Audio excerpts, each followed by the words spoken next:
4 training tips for older Wushu athletes. I think this is a great topic. We're really excited to have Jason do this one for us. Jason, begin when you're ready. Okay. Hi, everybody. I'm Jason. I'm a Wushu athlete. I've done both Taolu and Sanda, and I am also a physical therapist since 2012. The topic today is training tips for older Wushu athletes, and I assume I've been asked to talk about that because of my experience as a physical therapist working with a lot of older people through various injuries, but also because I'm getting to be a little bit of an older athlete, just a little bit older, I think. So the first thing I want to talk about today is stretching. I think as you get older, you definitely need to stretch more. There was a time in my life where I could walk around and jump into splits, on the sidewalk and then jump back up. And that definitely gets harder as you get older. So I think older athletes all have to worry more about stretching, keeping the muscles flexible. Okay, and stretching is all about lengthening muscle. Okay, and getting your body used to it. It's really a process of kind of like conditioning your body to tolerate certain stretches. Okay, and building that up slowly. Okay. All right, so stretching is a huge topic, and I really want to focus on today just on forward fold stretching. Okay, so the forward fold. The forward fold is basically a hip hinge motion, forward hip hinge, and then a spine flexion motion. So basically you're reaching forward. Okay, forward fold is anything where you're reaching forward. And it's, I feel like this is something that a lot of people do in a way that's not quite great for their bodies. So for example, hip hinging is a key thing for squats, for a lot of weight trainers, but it's also very good, important for flexibility. So the hip hinge is here, okay, where I'm just letting my hips go forward and back, okay, forward and back. This is a hip motion, not a back motion, okay? So one great way to practice the hip hinge is to use this stick over here, this dowel, okay? And I want to keep my tailbone and my head attached to that stick, okay? So if I start off and I go like this, then I did not keep good posture during that hip hinge, okay? So first thing is to kind of work on this part here. Understand that the first initial motion is in the hips, okay? And this really helps you get into those forward fold stretches. Okay, now at the very end, once I get to here, it's okay to continue the motion through the spine, okay? And then you would come back up, all right? So if you start with that spine motion, like here, like this, it's very hard to go forward and it's not very good for your spine, okay? So basically, whenever you're doing these forward fold stretches, try to get that hip going first and then let your spine follow, okay? So again, and then come back up like that. All right. So, and that's one of the strategies. Okay. And there's a lot of different ways you could practice the hip hinge or the forward fold. Okay. So let's talk about a couple of different ways you could work on forward fold stretching. We'll just pick a couple, like an easy stretch over here like this. Okay. And I could just work on kind of like reaching forward here. Okay. Using just kind of like my hip hinge, trying to keep my spine as straight as possible, and then adding maybe a reach at the very end with my head, okay?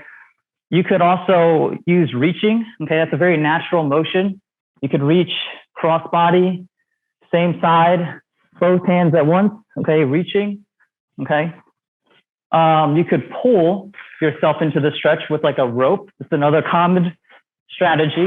So, okay, you can use a rope to pull yourself forward, okay? All right, you have other assisted strategies, like this is one that I've been playing with more recently, which is kind of fun, which is using like a roller, okay? Like an ab roller to really reach into that stretch. So the first part, it helps me keep my spine pretty straight, and then the last part, I just kind of reach all the way forward. Okay, so using an ab roller, sometimes I've used like a foam roller, something to help me reach forward, okay? A little bit of assistance. And you could also use like a prop onto your hands and just kind of pull your chest down. So your hands help make that a little bit easier. You can kind of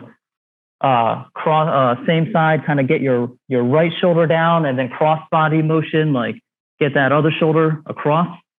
So you can kind of move around like that. And the different strategies, some strategies will work better than others, okay, for specific stretch positions, okay. So another thing you can adjust is the tension level and also the height. So for all forward fold stretches, you're basically in a seated position.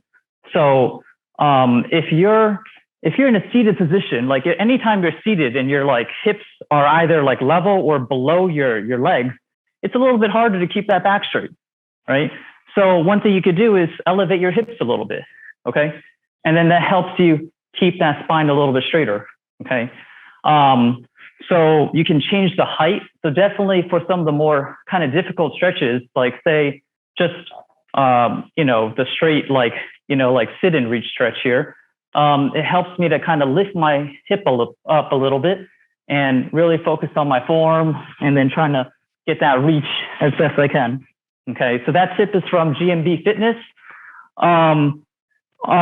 So you can also adjust the tension level. For example, say we use the slant board, okay? So if I reach for my toes like this with my feet flat, and that's getting to be a little easier, I could try that on a slant board, okay? So that's gonna put a little bit more tension on the back of my legs. So now it's definitely a lot more stretch, okay? So you can adjust the tension levels. And it's really important, really always, but especially for an older athlete, to know how to make an exercise or stretch more difficult, a progression, and also a regression. It's very important in physical therapy. So to regress it, so make it easier, I could let my ankle hang off so it's not so high and just to kind of like let that ankle relax. That makes it easier, okay? I can let my knee bend a little bit, maybe like this. Okay, that makes it a little bit easier, okay? So adjusting tension level is very important to find what works best for you, okay? And, another key with anything, whether it's strength or flexibility, is you have to progress at a pace that's good for you, okay? Like, you can't compare with someone else. You kind of have to feel what's the best and most comfortable for you, okay? All right, and lastly, in terms of like how I train these, like in the pattern, I either can kind of like go in and out of the motion again, because I'm trying to work on my coordination with this stretch, okay? And you can go in and out, all right? Or you can just do a nice static hold, okay? One of these nice static holds, right? And just hold that for, I'll usually hold it for something between 30 and 60 seconds, sometimes longer if I feel like it, sometimes shorter, okay? And a couple other things you could do to make it easier and harder on your posture is change your hand position, okay? So you can put your hands up here, which makes it harder, okay? Hands in front always makes it easier, okay? You can put your hands in back, okay, which makes it maybe a little bit harder, I think. All right, so that's kind of a general overview. And so next I want to kind of go through a series of stretches using those different strategies that we just talked about, all forward fold motions. And I want to try to stretch out, really stretch out the hip, the back of your legs, adductors, glute, piriformis, okay? So we're going to go through all that, right? So go through a couple motions. So first off, I do like to start out just kind of getting my hip hinge warmed up. Okay, really helps kind of get my body to remember this motion, right? Sometimes the strategy has been really hard for people. So I've also had people just kind of like put their fingers right at their pelvis and think about pushing their pelvis back as much as they can. Okay, so fingers kind of here, pushing into that pelvic bone. Okay, and getting that forward fold, right? Well, the hip hinge and then into that forward fold, right? In the standing position, especially, it can be a little bit harder for people. So instead of just going up and down, which if your spine isn't very good or you're dealing with some injuries, it's going to be really hard for you. So one great way to work on that, a little safer, is to come down with your knees bent, okay? Put your hands on the floor, and then, okay, so similar idea, good posture, sit your hips back, then let your spine relax. So, the hip hinge into the spine relaxing. And then I'm going to activate my quads, push my knees straight, and get a good stretch here. So this would be more of a kind of a reciprocal inhibition kind of idea to stretching, where I'm activating my quad to hopefully stretch out my hamstring and the back of my legs, okay, over here. Okay, if that's a little too hard, you could put a block or something in front of you, so that way you're not so low, okay? You can use your fingertips, you can use whatever feels comfortable for you, okay? You can make it harder by reaching off a level, right? Trying to get your hands down here, okay? And then get that flexibility there, okay?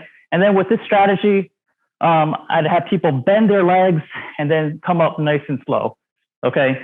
So on the way down and on the way up, your leg is bent, and that's going to be a lot less stress on your back, right?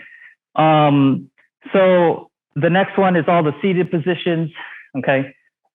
Let's see here. So, all right, we got straddles, okay? When you're doing a straddle stretch, your goal is to stretch your adductors here and your hamstrings, okay? And so you don't want to let your legs come down like that, okay? Because then you're not really getting the full stretch through here. You want to try to keep your toes open, all right? And then that way you can really kind of get that stretch. You'll feel that a lot better, okay? Because this is not really like a very great specific hamstring stretch, right? So, if you go like this and you go forward, you're not really getting, I guess, the best stretch for this position, okay? So really try to keep your toes open, all right? And feel the stretch, kind of hamstring, but also the adductors a little bit, okay? Like this, all right? I can kind of reach across, same side, okay? Again, cross, here like that, okay? Really get nice and open, right? I can just work on my stability in the position and work on going as low as I can without using my hands to help me. Okay, so your basic hip hinge, in and out, right? Okay, so then we have all the half straddle positions, okay, where it's going to be a lot more of a hamstring stretch, okay? Going forward, I could pull my body forward. So similar to pulling with a rope, I just grab onto my feet and pull my body forward, okay? Reach, different reaches. Not quite a forward fold, but, you can also reach that way, okay? You can, this is all variations of like the sitting position here, some of these positions, this position used to hurt my knee after the ACL surgery. So if you have knee issues, don't do this one where you're internally rotating at the hip. But honestly, if you build up to it and you do a bunch of, there's a lot of other things you do to try to make your body more comfortable. And it's really, you can work up to it, okay? So this type of position here, all right, so your half straddles, okay? Then you have your kind of glute piriformis group stretches, basically your butt muscles, right? And so we've got the half pigeon, okay? So over here, okay, right? We've got a full pigeon, okay, which is going to be here like this, okay, here, okay, good posture, come down, right? I like to, again, I really find it very useful to just work on the hip hinge sometimes because, again, the goal of stretching is to lengthen muscles, yes, but you're really trying to gain the coordination, you kind of like training like your neuromuscular system where your body gets used to certain positions because say someone pulled me back to that position all the time, well, that wouldn't train my body's ability to move myself into that position. So I'm not saying, there's, I'm not saying that's not useful, but definitely we want to sometimes also practice just moving ourselves in and out of various stretches. Okay. All right. And it really is good for training your posture. Okay. And to make this easier, you could put a block or a pillow underneath this front leg over here, something like that. Okay. All right. So now we have the elevated pigeon. Okay. So that would be about here, about waist level, not too high. If it's too high, you're not going to be able to hinge downward. All right. And you can work like this here. Okay. A lot of these terms, I'm 99.9% sure are from yoga, but I've only been in 2 yoga classes in my life. So, yeah. All right. So you have this here, then you can do a nice static hold. Okay. And back out. All right. So find something. Okay. Prop your leg up. All right.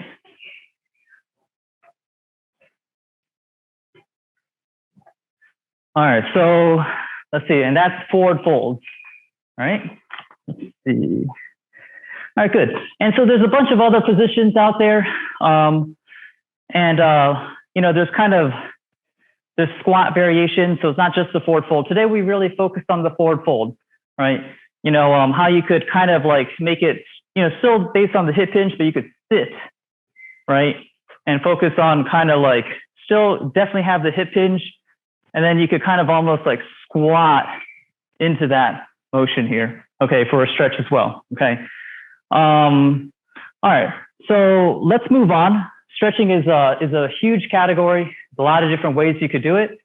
And this is just one, type of approach for it. Okay. So even if this isn't the one for you, find the one that is, think about what are your current limitations or, what demands does your sport have?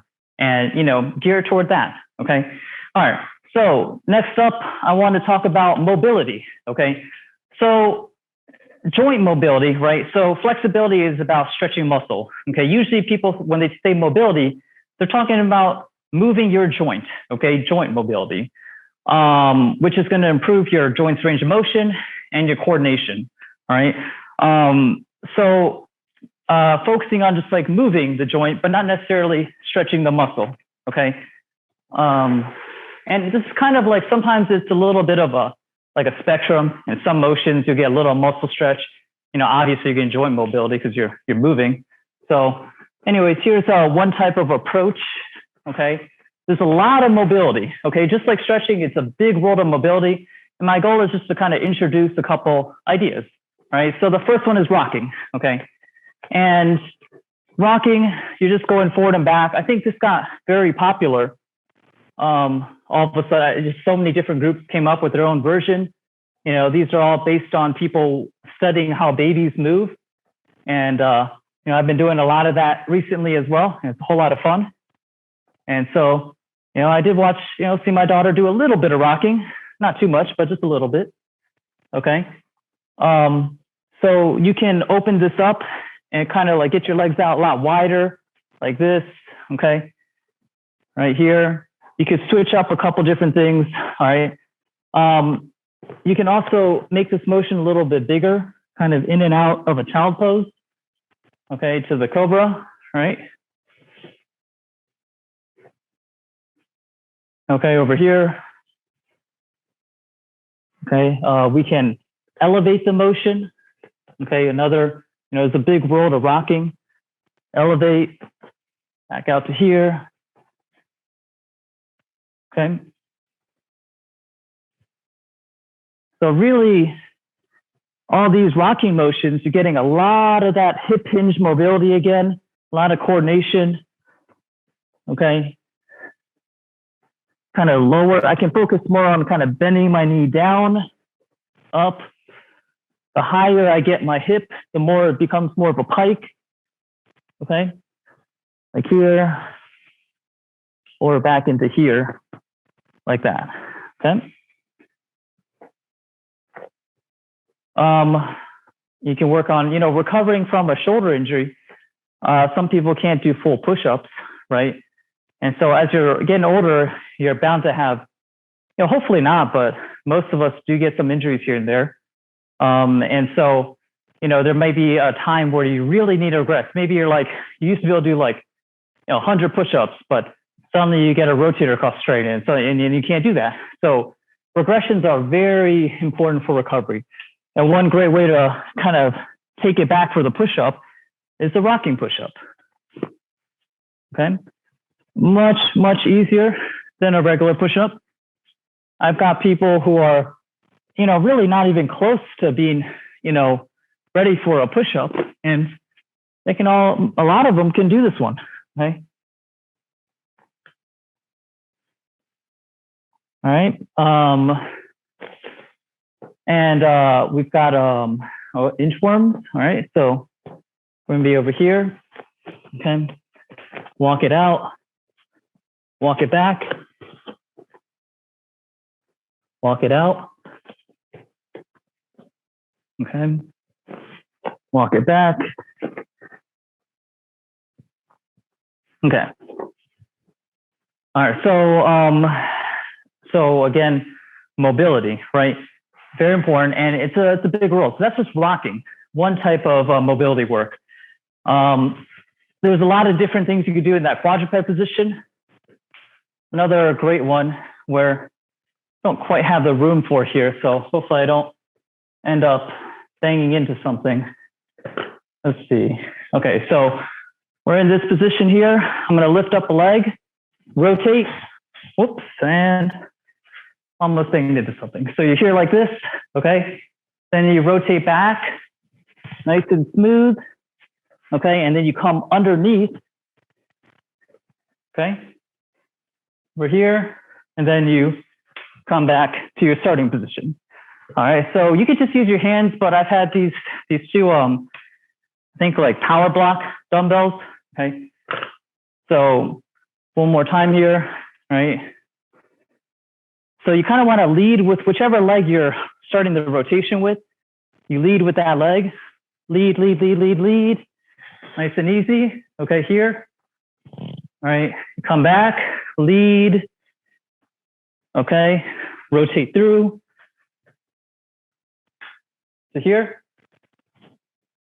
And then you come back to starting position, okay? Okay. All right, now lastly, just another mobility approach is mobility flows, okay? So mobility flows are where you combine a bunch of different movements, mobility movements, into like a smooth flow, right? And it helps you work on getting in and out of these positions.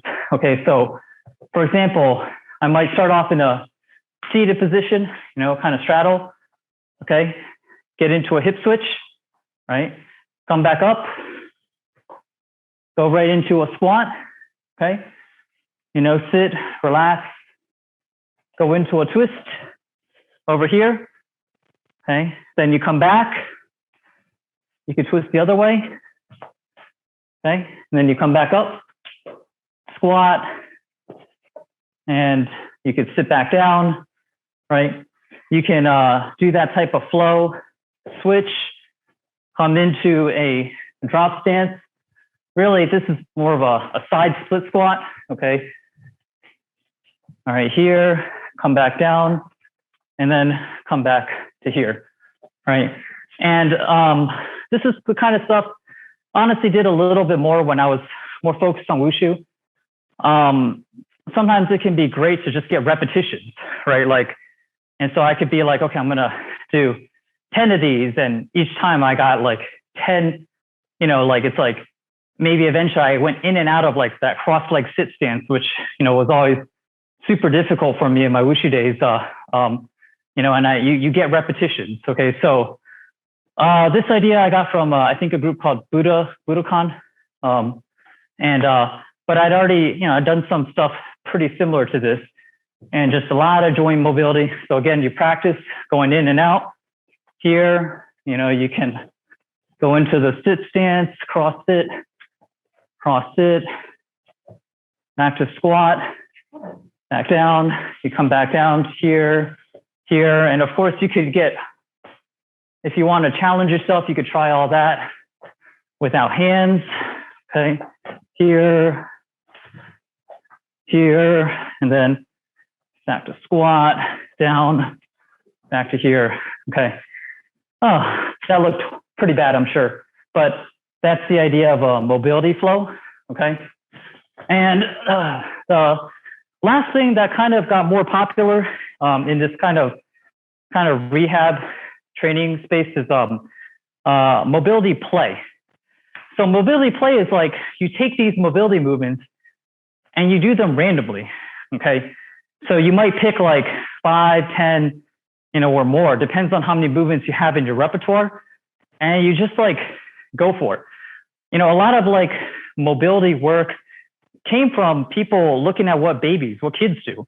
And so, I think a lot of adults got pretty jealous of watching, their kids just move around, play around. And so, more and more people in the field have been like coming up with different, kind of building block motions and just doing it randomly and making it kind of fun.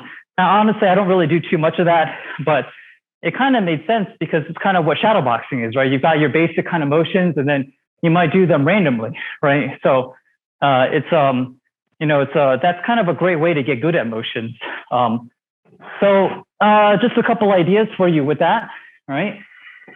Okay, so we talked about flexibility, we talked about joint mobility, and we kind of focused a little bit more on the rocking aspects, touch on a little bit of rotation, and then a bit of like kind of transition, like a flow, transitioning between movements. Okay. And you could come up with your own flow that makes sense to you, or is, applicable to you. Okay. So the next one, we're talking about strength. Okay. And for strength, we're talking about squats, right? All right. So the first kind of squat we'll talk about is just the basic one, right? Feet flat. This is the one that most people know. Okay. You come down and you come up, right? Down, up. Okay. You can make that harder or easier. You could challenge yourself, by kind of challenging your posture in that squat motion. Okay. So it's a little harder to do that full motion without falling back, right? Okay, so we have this basic motion, and with the squat, I think so many people have different approaches for it, and it's so important. Every sport has it, but there's a couple, there's a couple different versions that I want to touch on. So first off, we'll stick with the flat foot squat. Okay, with the flat foot squat, it's going to be a lot more hip dominant. Okay, your knees kind of stay a lot further back, right? You come down, your knees don't really go far in front of your toes, and it's a very hip dominant motion. Okay, I really feel like I'm squeezing my glutes here, sitting backward, keeping my foot flat. Okay, here. A great way to train squats, which prior videos have touched on really well, is sit to stand. Okay. All right, come down, up, down, up. You could do a single leg version of that. Up, down, up, down. You can make that harder and harder. Okay, by sitting lower and lower, right? So over here, up, down, up, down, like that. This thing is kind of nice because you could take blocks away. A lot of physical therapy clinics have something like this. Use a step or something. All right, so you could take a block away, and now that's even harder, right? So I could either go down when it's really, getting a little lower. I like to kind of get used to that motion a little bit and start off seated. Okay, get my hips squeezing. come back down, squeeze my hips, come back down. All right, so sit stand is a great way to work on this squat. This is also the kind of squat that you can mostly use for weightlifting or any kind of weight training because you're very stable, okay? Sometimes for weight training, you might not go down all the way, you know, you might go to here. You want to go down to the point where you feel confident, where you don't round out your back, right? So for mobility, it's good to work on that, you know, squat all the way down. But for weight training, you want to go to the point where you can maintain good posture, okay? Good stability through your core, all right?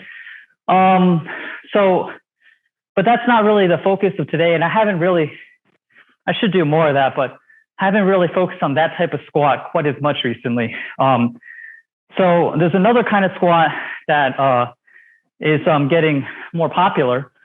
My brother and I kind of, when I started doing more Sanda, we started thinking about trying to, you know, how important it was to kind of stay bouncing, right? Stay on the balls of our feet. Okay, so basically like kind of slightly lifting your heel a little bit, right? And so that was so important. Whenever you're flat-footed like this, that wasn't very good, okay? And so the other kind of squat is like your heel's up a little bit, okay? And you come down, right? Or you could do that from here, you know, as you come down, you could let your heel lift up and then come back, okay? All right, and this type of squat is really more important for jumping because if you were to jump, that's the type of motion you would do, right? So if I want to jump, I wouldn't keep my foot flat. This is not a great position to jump from, right? But here, now I could jump, right? And there's a little bit of a debate with this. A lot of people, you know, like, because whenever you squat, like, so if I lift my heels a little, okay, and I squat down, my knee is going over my toes. And for many people, they've taught never to let your knees go over your toes. So it is more stress on your knee. That's why you have to build up to it slowly, okay? You don't, you know, so it is more stress, but then this is kind of how you could train your body to tolerate more stress on your knee because sports is going to put stress on your knee, okay? If you're going to jump, land, all these like dynamic movements you do aren't easy. So I've noticed more and more people kind of working on this type of squat. Knee over toe guy on YouTube definitely put out a lot of information on this. So I encourage you to check that out. Okay, you definitely learned a lot from that YouTube channel, I think. But again, it just depends on whether or not that's appropriate for you, right? If you have knee issues, then maybe you don't want to do that, okay? So we're going to work on a couple progressions with this kind of like, and I think he uses a slant board more, but I really prefer to just step on something so that my heel is elevated, okay? Because really my goal for this training was to kind of stay on the balls of my feet where I have a lot of mobility, right? Where I can like kind of move around, right? Here, all this kind of stuff. And so my idea was always to try to do more training on the ball of your feet rather than with your feet flat, okay? So again, when you do this type of squat, it's going to be less hip hingy, right? Little more just like knee extension, calf, okay? Your calf is working here. Well, if you jumped, it would be, okay? And again, this kind of opens up the door to a lot more plyometric training, all right? So again, do not do this for weight training, okay? Or if you have knee issues. If you do have knee issues, then work your way slowly up to it, all right? You could use the same strategies, sit to stand, you know, with your heel a little bit elevated, okay? Like here, all right? And then the way you could progress that, you could always use your hands to help, right? Hands on the side to help out. And the way I like to practice this is, okay, heel elevated here, like this, down and up. Okay, so single leg version of it is very good, okay? And I like to put my leg in a couple different positions. You could try this one, kind of cross a little bit behind you, right? You could put the leg more behind you. and kind of almost sit and then come back up, right? You can put your arms in different positions to make it harder. So this is a definite postural challenge for this motion. Okay. Over here, down and up, down and up, like that. All right, so heel elevated squats. Start off with double leg, okay? You're not gonna load this as much, and then you can take this into a more plyometric training, right?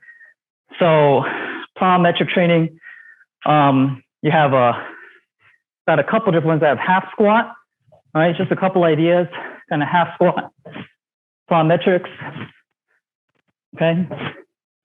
With that postural challenge, so I'm not using my arms to assist myself, okay?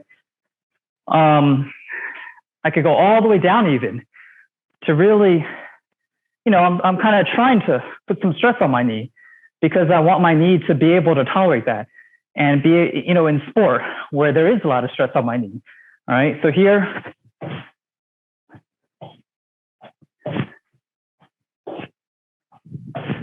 okay, there is jump rotations.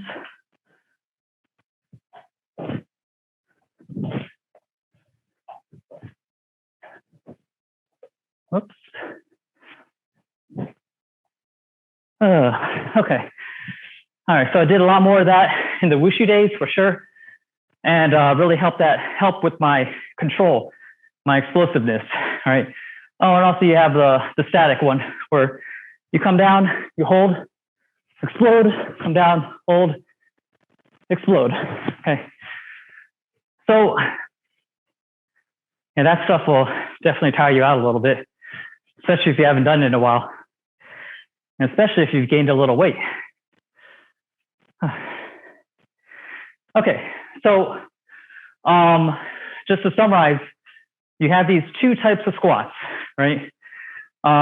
Foot flat, a lot more glute centric, a lot more stable. Okay, you're really training your hip a whole lot more. Or you can allow your heel to lift up, and then you're going to be stressing the knee a whole lot more. Okay, there's a lot. Don't think about trying to, you know, throw your hip up, right? When I come down into that double leg squat, okay, and I keep my feet flat, I kind of want to really push that hip, you know, squeeze my glutes here, and I can power out of that motion, right? So I could do that more for weight training again. If I'm here and my heel is up and I want to explode, don't think about pushing your hip forward like that, right? Think about, you know, extending your knees and pushing through your calves, and that will help you explode. Okay, so focusing on this has really helped me regain a little bit of that bounce in my legs. Okay, and really plays into a lot more plyometric training. You know, there's the ones where you drop from a level down and you immediately hop, right? So, you know, again, a very different kind of motion than your regular squat. And they don't really help each other, which is why it's so important. As you get older, you need to be more specific with your training, right? If I just did all the time working on foot flat, really great form, squat, at least personally, I don't feel like there's a huge carryover to the dynamic motions, right? So when you incorporate both, then that's a whole lot better. Again, but if you did this kind of squat, you know, your heels elevated, your knees going in front of your toes, that's not going to really help you for a lot of the wushu stances, right? It'll help you for your jumps, you know, you know, any kind of jumping motion. But your stances, you know, you want to keep rooted, feet flat. So that foot flat squat is going to be much more useful for your stances, like a empty stance or something, okay? So you have to be specific, increasingly specific as you get older, okay? Because sometimes when you're young, it's like you don't think about anything and it all works out, right? Okay, so we talked a little bit about flexibility, a little bit about mobility, okay? introduce maybe a couple ideas in strength training, which again, if it's not right for you, please don't do it, okay? Think about if it's right for you, okay? And again, I do have a lot of, my patients just do something as simple as put the heel on something and just squat down a little, okay? After, older people, it's not, definitely not, if you do appropriately, it's really not nearly as bad as a lot of people might have made it seem, okay? But again, I wouldn't really load that with a heavy weight, okay? I wouldn't do squats, resistance squats with that one, okay? All right, and then the last thing, last topic, tip number 4, okay, is kind of, treat yourself, okay? As you get older, you're gonna have way more aches and pains, and there's a lot of strategies to work on that, okay? Self-mobilization strategies have gotten more and more popular. So you're using some kind of tool like a foam roller to help yourself, okay? Things like ice, a lot of athletes have been using, like ice baths after their workouts, heat when appropriate, some kind of heat treatment can help at times if you're stiff, okay? Rest, proper rest is very important. All right, so let's see if we can see this here. Foam rolling. I actually find foam rolling a little more helpful for my legs than my back. So I don't foam roll my back too much, but some people like it. So, that's your basic kind of lay on the foam roller. Whoop, yeah, definitely don't do this one very much. All right, so, you're really trying to get that shoulder blade area, okay? So that's your basic idea. You roll back and forth. You can stay on the spot. All right. If I do use this, I'm going to use a lot more on my legs. Okay. So you can get your quads, right? Like that. I like to turn back and forth, these angles. Okay. This gets a little bit the outer edge of my quad. All right. Over here. Okay. You can kind of do a barbecue roll and get the side of your leg, okay? Side of your leg all the way into your hip bone, okay? Here. All right, I keep on turning. Get my hamstring, all right? Kind of turn. Okay, and then I can complete that barbecue roll over here, right? Okay. Once you're here like this, you can put your leg up, turn a little bit, and try to get that kind of piriformis glute region. So if I'm straight up, I'm just going to tilt a little bit. So I'm not flat on my tailbone and I'm in that muscle, okay? Don't turn too much so that you basically get into that like hip bone, okay? The kind of the greater trochanter bone. So you're just kind of like here, slight angle, and you work on that muscle. You can put your leg in different degrees of rotation here, okay? A really great way to kind of work on those sore muscles that you've just been using, right?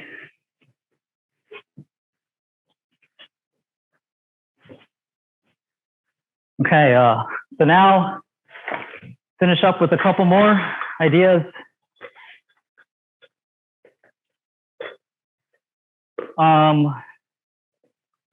We've got the lacrosse ball strategies, kind of hard to see, but basically like this kind of thing, okay, here. So the double one, kind of peanut, that's good for your spine, right? So you could lay on it like here, like that, right? So that you're not really putting pressure on your spinous process. It's in between, okay? I mean, it's in the muscle on the side, right? So I don't know if you could see that. You could lay on it, Some people kind of try to put it on a wall, but that's kind of hard for me, so I don't really do that too much. This one I probably use a little more like this if I do want to use it. And you could put this in a pillowcase or a sock like this. Okay, you sling it over your shoulder and you could push into a wall, all right?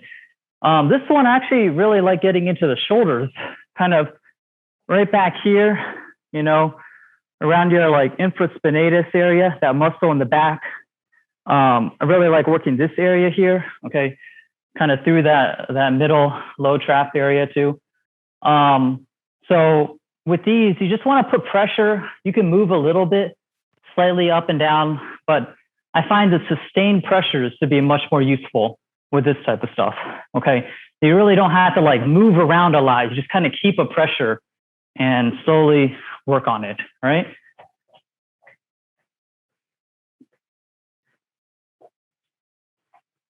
Okay, we've got a similar idea, okay? Self-massage stuff, super cheap.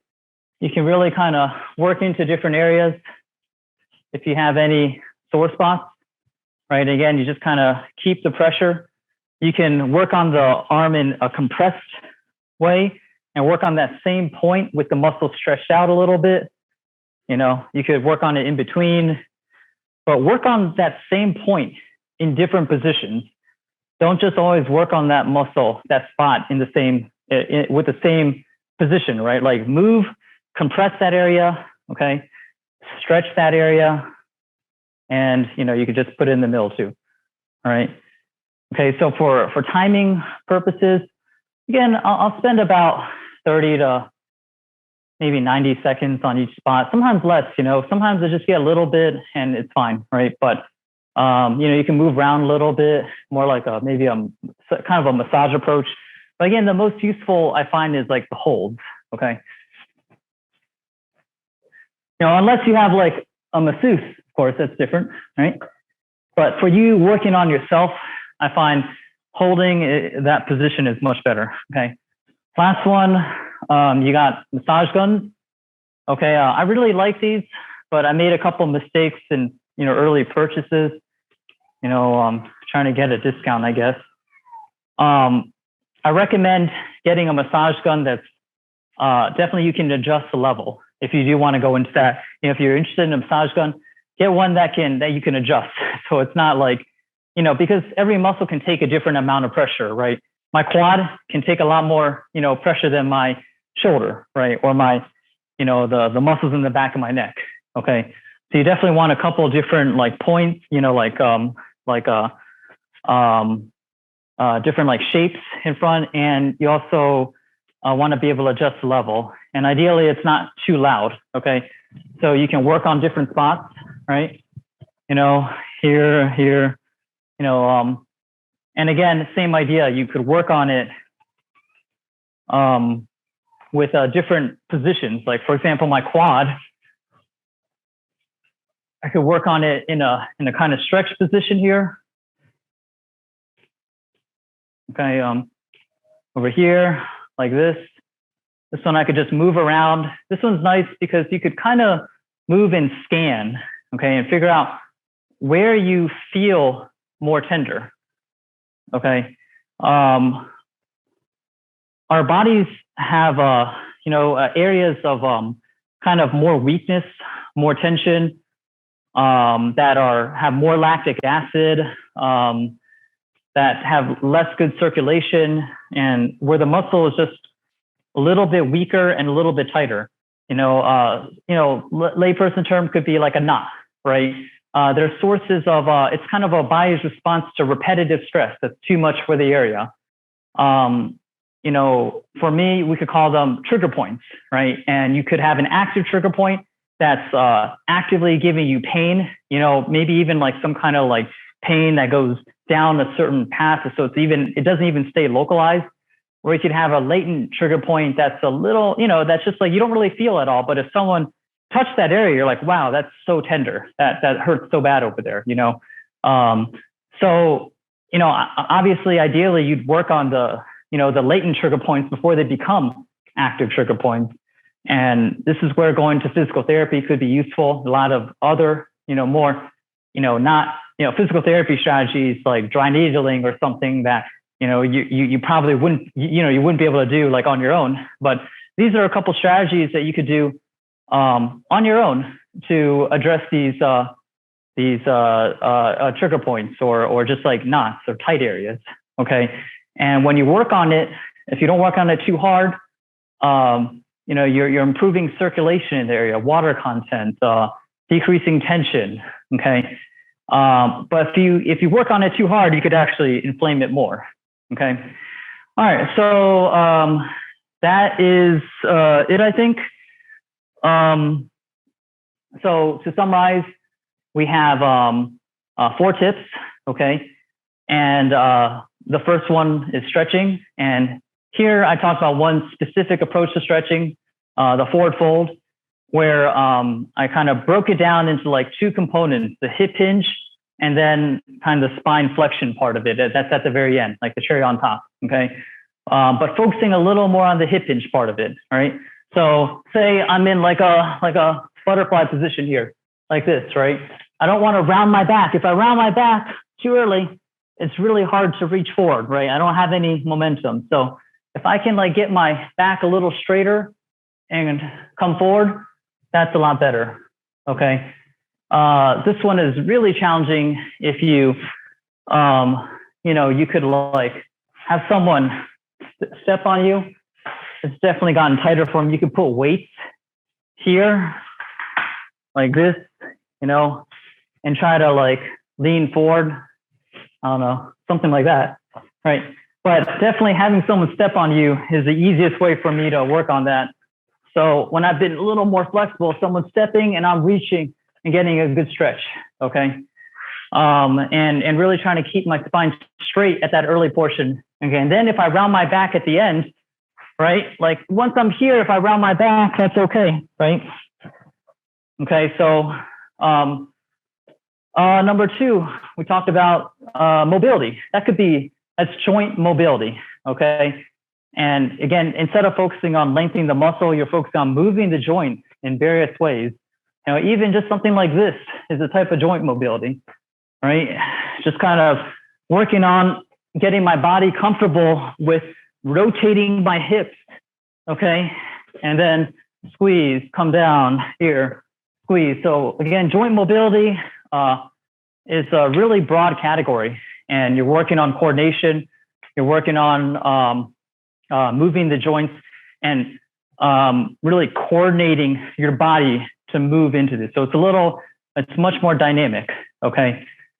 The third tip, and again, I'm introducing a category. So the specific ones I showed might not be very good for you or might not be either appropriate for you at this time, or maybe you're beyond it and you need something harder, okay? It's harder than I showed, right? So that whole mobility world is a very broad world, and really it's joint specific. So I encourage you to look into what might be appropriate for you or what's needed in your sport, okay? So the third topic was strength, okay? And specific strength, okay? Being specific. So if you're trying to work on, dynamic motions, jumping motions, then you might want to get your heel a little bit higher, all right, where your knees can go a little more over your toes, where it's a little more stress on your knees. But that's a position which is much better for training plyometrics or jumping kind of motions, okay? If you want to lift something heavy, right, you wouldn't want to do that because that's going to be far less stable for you, okay? So you'd probably want to train with your feet pretty flat. Or if you want to work on some kind of low stance, like the empty stance or something, you want to train like foot flat, single leg, maybe pistol squats, something like that, okay? And then the last tip was to treat yourself in some way, It could be finding these various tools, foam rollers, massage balls, and working on it yourself, or it could be seeking professional help, A lot of people in the rehab world, chiropractic, acupuncture, physical therapy, personal trainers, masseuses, it's a big world. And so if you, you can seek help, or you can try to treat yourself with these strategies. Again, we talked about foam rolling, lacrosse ball, massage tools, massage gun, which personally I really like using. It's easy to use on myself because, and it's easy to teach someone to use because it's basically just point and click, So I think that's a pretty easy, easy strategy. Okay. And that is about it. Okay. Thank you, everyone, for joining me for today. First time doing something like this, so sorry if it was not the smoothest, but yeah, please let me know if there's any questions. All right, thank you. Thank you, Jason. That was that was really great. We do have a couple minutes. Maybe if you could talk about, like, if for people who can't even get down to a full squat, what's good ways for them to progress? So a lot of that depends on, like for example, is it because you're not strong enough to go down? So maybe if you went from a low position and you used your hands to help you, you could, right? So you could go from a position into a lower position into a squat, okay? Like here, and then that's a little bit easier. Maybe you can't go from standing down to the squat, but you could go from the ground up to a squat. And maybe your posture is not so great here, so you could work on that. You could work from rock back into a squat, go into this rocking motion, sit back, and the truth is like a lot of people can squat. It's just they can't put their heel all the way down. And so in which case you could try, just practice the squat with your heel a little bit elevated at first. Okay. And then slowly it's about sitting back more and more. Okay. The classic ways, again, you could work on the sit to stand version, right? Just stand up and sit down. And change the level. You need it a little bit higher. I think sit to stand is a great way to work on getting lower and lower. Okay. Here, you can put something on the sides for your hands to help yourself, right? Okay. So we talked about making the exercises harder with moving the position of your hands, or you can make it easier too by letting your hands push a little bit. Okay. And working from there down. Okay. Then you take a block, then you take a bunch of blocks, and now you try to get up from here. Okay. So, that's a great way to slowly work on being able to squat lower and lower. Hope that helps. Awesome. Thank you.